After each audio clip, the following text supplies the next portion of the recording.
Bitcoin इस time 1,09,000 पे चल रहा है। अगला मूव बिटकॉइन का क्या होगा? एक बहुत इंपॉर्टेंट रेजिस्टेंस जोन पे बिटकॉइन पहुंचता हुआ हमें दिखाई दे रहा है और ये कोई मामूली रेजिस्टेंस नहीं है। इससे बिटकॉइन रिजेक्ट होगा, ऊपर जाएगा, क्या सिनेरियो बनेगा और क्या आपने करना है इस बीच के अंदर? ऑल्ट कॉइन्स के अंदर क्या करना है? ऑल्ट कॉइन्स हमें कहाँ जाते हुए दिख रहे हैं? अगर बिटकॉइन नीचे आता है, रिट्रेसमेंट लेता है, तो ऑल्ट कॉइन्स जाहिर सी बात है बहुत ज़्यादा मुतासिर होंगे। तो हर एक की सवाल है इस टाइम कि आसिफ भाई, बिटकॉइन तो बहरहाल ऑल टाइम हाई पे ऑल टाइम हाई बना रहा है, बट ऑल्ट कॉइन्स कब पम्प करेंगे? तो बिटकॉइन को भी देखेंगे आज की वीडियो के अंदर जल्दी से, और इसके अलावा ऑल्ट कॉइन्स को भी देखेंगे और बताएंगे इस टाइम मार्केट में क्या सिनेरियो बन रहा है। और ट्राई करेंगे वीडियो के आखिर में जो है आप लोगों के एक दो ऑल्ट कॉइन्स में डिस्कस कर लूँ। कुछ लोगों ने काफ़ी दफ़ा मुझे मुख्तलिफ ऑल्ट कॉइन्स के बारे में बोला है, तो उनको डिस्कस करेंगे। बहरहाल वीडियो स्टार्ट करते हैं बिटकॉइन से, जो कि मार्केट का किंग है। और सबसे पहले बात कर लेते हैं उस क्लोजिंग के बारे में जो अभी से 3 दिन बाद होनी है, और वो है मंथली क्लोजिंग। अब ये मंथली क्लोजिंग दोस्तों आप मामूली इसको मत समझो। उसके दो रीज़न है। एक तो ये है कि आप प्रीवियसली देखो ना, मंथली टाइम फ्रेम के अंदर डंप जो आया था ना हमारा 75,000 तक, उसके अंदर हमारा जो ओवरऑल स्ट्रक्चर था वो तो बहरहाल होल्ड था, बट इसके अलावा जो इंटरनल स्ट्रक्चर है वहाँ पे हमें दिखा था कि मार्केट ने ब्रेकडाउन लिया था। तो ये देखो, ये था हमारा लो, ये था हमारा एक और लो, यानी कि मार्केट जो है लोअर लो में चली गई थी। और उसके बाद अब देखो तो जो हमारा स्ट्रॉन्ग हाई का रीजन था, मंथली कैंडल जो है वो उसके ऊपर चल रही है। मंथली क्लोजिंग जो है हमें इस रीजन के अंदर चाहिए, मिल जाती है तो इसका मतलब ये होगा कि जो हमारा इंटरनल स्ट्रक्चर जो है इस तरीके से नीचे टूटा था, वो दोबारा ऊपर की तरफ जो है ब्रेकआउट कर जाएगा। और उसके बाद फिर क्या होता है? ये होता है भाई कि कोई भी रिट्रेसमेंट आती है तो उसमें जो है ना फिर हमें टेंशन नहीं होती है। हमें पता होता है कि स्ट्रक्चर होल्ड है, तो ज़ाहिर उसके अंदर बाइंग अपॉर्चुनिटीज़ ही बनती है। तो यहाँ पे इस क्लोजिंग का ज़ाहिर इंतज़ार मुझे भी है, आपको भी होना चाहिए। और फिलहाल के लिए दिख रहा है कि बिटकॉइन जो है उसके ऊपर क्लोजिंग लेगा, बशर्ते कि कोई बहुत ही आउट चीज़ मार्केट में ना हो जाए, कोई बहुत बड़ा कोई नेगेटिव सरप्राइज ना मिल जाए। हमें दिख रहा है कि क्लोजिंग जो है इंशाल्लाह इस रेंज के ऊपर हो जाएगी। ये 1,02,000 की रेंज है। इसके बाद चलते हैं वीकली के ऊपर। दोबारा से आपको वीकली का एक छोटा सिनेरियो दिखा दूँ तो वीकली टाइम फ्रेम मैंने ओपन कर लिया। यहाँ पे आप देखो तो ये हमारा था हमारा लास्ट हाई, अब ब्रेकर बन चुका है, उसके ऊपर हमें क्लोजिंग मिल चुकी है। और इसके अलावा अभी यहाँ पर जो सपोर्ट बन रही है हमारी, वो बन रही है 1,06,000 के ऊपर, जो मार्क भी मैंने की हुई है। और ये वीकली की सपोर्ट नहीं है, डेली की। डेली की चार्ट पे चलते हैं इसके बाद। और ये आ गया हमारा डेली टाइम फ्रेम। अब यहाँ पे देखो तो ये था हमारा प्रीवियस पूरे का पूरा एक रेजिस्टेंस जोन, और अब यहाँ बिटकॉइन जो है इसको सपोर्ट बनाने की ट्राई कर रहा है, और ये एरिया बनता है हमारा 1,06,000 का एरिया। तो इस लिहाज से हमारे पास जो दो इंपॉर्टेंट सपोर्ट लेवल्स बनते हैं डेली के अंदर, एक तो बनता है हमारा ये वाला लेवल 1,06,000 का जो हमारा ब्रेकर लेवल है। सेकंड और मोस्ट इंपॉर्टेंट सपोर्ट, जिसे आप जो है इस पूरे बुलिश मूवमेंट की सपोर्ट कह सकते हो, जब तक बिटकॉइन इसके ऊपर है, बुलिश है, अगर इसके नीचे जाएगा तो मामला खराब होगा, वो बनता है हमारा 1,04,000 से लेकर लगभग 1,02,000 का लेवल। सबसे इंपॉर्टेंट लेवल इस टाइम यही है, ठीक है। तो ये हो गया बिटकॉइन का ओवरऑल हमारा मैक्रो लेवल का सिनेरियो। इसके अलावा हम बिल्कुल स्मॉल टाइम फ्रेम में देख लेते हैं कि यहाँ पर क्या चल रहा है। 4 घंटे टाइम फ्रेम का चार्ट मैंने ओपन कर लिया है, और यहाँ पे स्मॉलर टाइम फ्रेम के अंदर, इंट्राडे टाइम फ्रेम के अंदर भी अब देखो तो ये बना हमारा लो, ये बना हाई, एक नया लो मिला, दोबारा वापसी हुई बिटकॉइन की इस सपोर्ट से, जहाँ बताया था मैंने आपको, जो बिटकॉइन डंप कर रहा था कि यहाँ से बाउंस करेगा। और उसके बाद यहाँ पर हमें एक नया स्ट्रॉन्ग हाई मिल गया। तो अभी बिटकॉइन हमारा 4 घंटे के अंदर भी हायर हाइज हायर लोज के अंदर है। ये बना हाई, ये बना लो।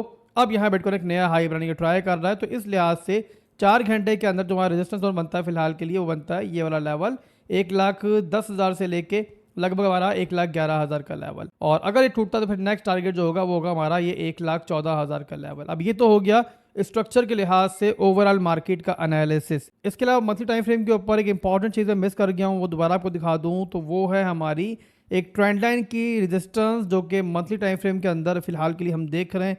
मैं आपको दिखाता हूँ कितनी इंपॉर्टेंट ट्रेंड लाइन है ये। तो यहाँ पे आप देखो, ये ट्रेंड लाइन जो स्टार्ट हो रही है, ये हो रही है हमारी 2017 से मंथली टाइम फ्रेम के अंदर। और जब भी बिटकॉइन इस लेवल पे आया है, एक बड़ी रिजेक्शन जो है से मिली है। आप कह सकते हो कि मार्केट का टॉप जो है नॉर्मली कंसीडर ये किया जाता है।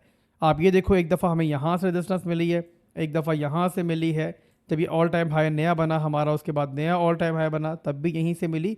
और अब यहाँ पे एक दफ़ा फिर से बिटकॉइन जो है इसी लेवल से लास्ट टाइम रिजेक्ट हुआ था, और एक दफ़ा फिर से अभी इस पंप के अंदर बिटकॉइन इसी लेवल को रिटेस्ट करने जा रहा है। और ये लेवल बनता है हमारा 1,14,000 का लेवल।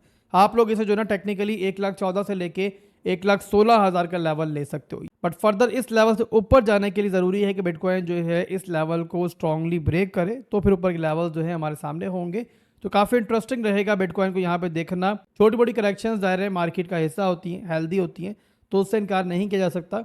बट बहरहाल ये लेवल जो है इंपॉर्टेंट है, काफ़ी स्ट्रॉन्ग है, तो छोटी मोटी करेक्शन आए तो मुझे हैरानगी भी नहीं होगी। तो ये था बिटकॉइन। इसके बाद चलते हैं ऑल्ट कॉइन्स की मार्केट की तरफ। टोटल थ्री का चार्ट मैं डिस्कस करूंगा आज की वीडियो के अंदर, जहां बिटकॉइन एथेरियम के अलावा बाकी तमाम ऑल्ट कॉइन्स की मार्केट जो है कवर हो जाएगी, ज़ाहिर है जो आप लोगों के लिए ज़रूरी भी है। और यहाँ पे वीकली का चार्ट मैं ओपन कर लेता हूँ, यहाँ पे दिखाता हूँ कि इस टाइम चल क्या रहा है। तो वीकली के अंदर दोस्तों यहाँ पे देखो तो प्रीवियसली जो है ना ये था हमारा एक हाई, उसके बाद हमें लो मिला था जहाँ से मार्केट पंप हुई थी।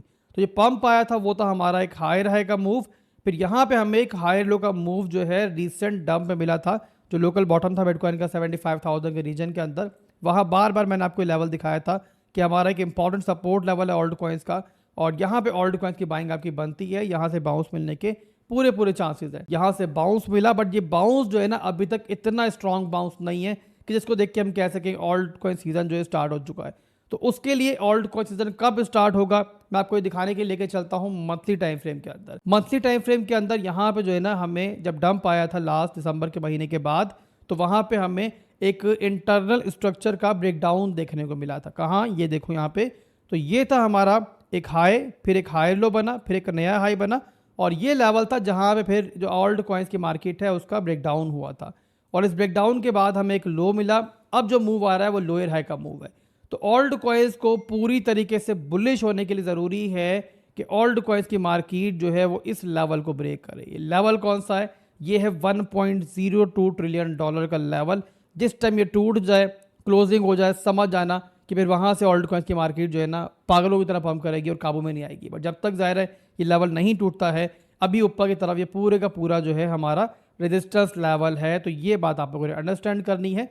तो अगर बिटकॉइन ने यहाँ पे कोई छोटी मोटी करेक्शन ली तो ये चांसेस मौजूद हैं कि ऑल्ट कॉइन्स भी यहाँ से जो है करेक्शन की तरफ जा सकते हैं। तो इस सूरत में आप लोग क्या कर सकते हो? आप लोग ये कर सकते हो, अगर एंट्री आपने नहीं बनाई है नीचे के लेवल्स के ऊपर, तो मुख्तलिफ बड़े ऑल्ट कॉइन्स आप देखो और उन ऑल्ट कॉइन्स तलाश करो कि जिनके अंदर वीकली के अंदर जो है आपको स्ट्रक्चर ब्रेकआउट मिल चुके हैं। तो वहाँ पे स्ट्रक्चर ब्रेकआउट होने के बाद जो है ना आप लोगों ने जो करीब करंट डिमांड्स होने वहाँ पहली एंट्री लेनी है, और उसके बाद दो एंट्रीज आप साइड पे रखो। अगर ऑल्ट कॉइन नीचे आएंगे तो फिर नीचे के मेजर डिमांड जोन जो है उनके ऊपर आप उनको डीसीए कर लोगे। मैं इंशाल्लाह कमिंग डेज में एक वीडियो बनाऊंगा जहां बहुत सारे ऑल्ट कॉइन्स दोबारा डिस्कस करूंगा। हालांकि लास्ट वीडियोस के अंदर मैं काफी ऑल्ट कॉइन्स ऑलरेडी बता चुका हूं, बट मजीद ऑल्ट कॉइन्स भी डिस्कस करेंगे ताकि जो है ना आप लोगों को एंट्रीज वगैरह का आइडिया हो जाए। एनीवेज अभी के लिए ऑल्ट कॉइन्स की ओवरऑल मार्केट की बात करें, टोटल थ्री के चार्ट की बात करें, तो हमारे पास जो इस टाइम रेजिस्टेंस एरिया है करीब ट्रेंड वो है हमारा 944 बिलियन डॉलर का, जहां पे दिख रहा है आपको कि ऑल्ट कॉइन्स की मार्केट जो एक रेजिस्टेंस ले रही है। और सपोर्ट कौन सी है कि जहां पे अगर एक रिट्रेसमेंट मिल जाती है तो वो आप लोगों के लिए बाइंग अपॉर्चुनिटी होगी।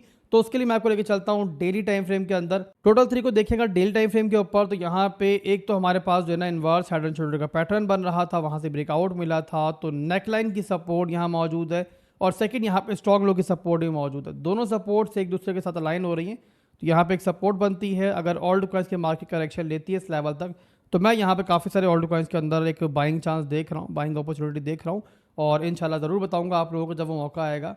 तो आप ऑल्ट कॉइन्स के अंदर जो डीसीए करना चाह रहे हो किसी ऑल्ट कॉइन के अंदर, तो इस लेवल पे करना जब ऑल्ट कॉइन्स की मार्केट आपको यहाँ पे दिखे। तो बिटकॉइन टोटल थ्री का चार्ट मैंने डिस्कस किया आज की वीडियो के अंदर, और इसके बाद वीडियो क्लोज कर रहा हूँ। बट उससे पहले एक भाई की फरमाइश पूरी करूंगा। उन्होंने एक ऑल्ट कॉइन के बारे में मुझसे हर वीडियो के नीचे कमेंट करके पूछा है, तो उसके बारे में आज को उनको अपडेट दे दूँ। हालांकि पर्सनली मैं खुद इस ऑल्ट कॉइन को ना ट्रेड करता हूँ, बल्कि इवन मैं इसे ऑल्ट कॉइन ही नहीं समझता हूँ। और आप लोग जानते हो मैं किसकी बात कर रहा हूँ? मैं बात कर रहा हूँ पाई कॉइन की।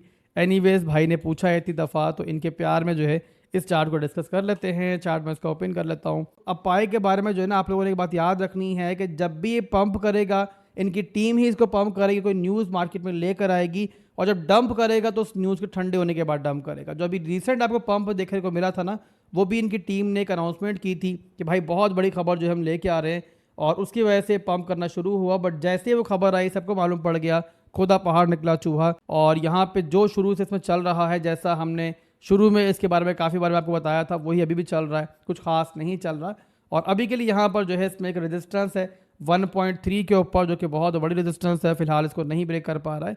और इसके अलावा सपोर्ट जो इसकी मेजर सपोर्ट है उस पर दोबारा जा रहा है और वो बनती है 0.6474 से लेके 0.5275 की सपोर्ट। तो जब तक ये सपोर्ट होल्ड है, पाए के होल्डर्स की एक उम्मीद होल्ड है, और यहाँ पर जब तक ये होल्ड है तो ये चांसेस मौजूद है कि पाए की टीम जो है कभी भी इसको पंप कर देगी, और पंप करने के बाद जो है ये आपका जो है रेजिस्टेंस लेवल है 1.3154 का लेवल। इसके अलावा अगर स्मॉल टाइम फ्रेम में पूछोगे मजीद लेवल्स के बारे में, तो मैं स्मॉल टाइम फ्रेम का चार्ट भी ओपन कर लेता हूँ। यहाँ पर भी जो इसके करीब तरह लेवल्स हैं वो मार्क करके आपको दे देता हूँ। तो यहाँ पे पहला जो रेजिस्टेंस लेवल बनता है 4 घंटे के अंदर, वो बनता है हमारा ये वाला लेवल, मैंने मार्क कर दिया है। इसके बाद जो इससे अगला बनता है लेवल हमारा, वो बनता है ये वाला लेवल। तो ये हमारे करीब तरह रेजिस्टेंस लेवल्स हैं। अगर आप पाई के अंदर कुछ छोट मोटी ट्रेड लेना चाह रहे हो तो ये दो लेवल्स हैं, 0.6773 और इसके अलावा 0.6 का लेवल, और टारगेट्स मैंने आपको दे दिए ऊपर। तो आप चाहो तो इसके दरमियान जो है पाई को ट्रेड कर सकते हो। तो अभी के लिए दोस्तों बस इतना ही था, और फिर मिलते हैं इंशाल्लाह एक नई वीडियो के साथ बहुत जल्द। दुआ में याद रखिएगा। अल्लाह हाफिज़।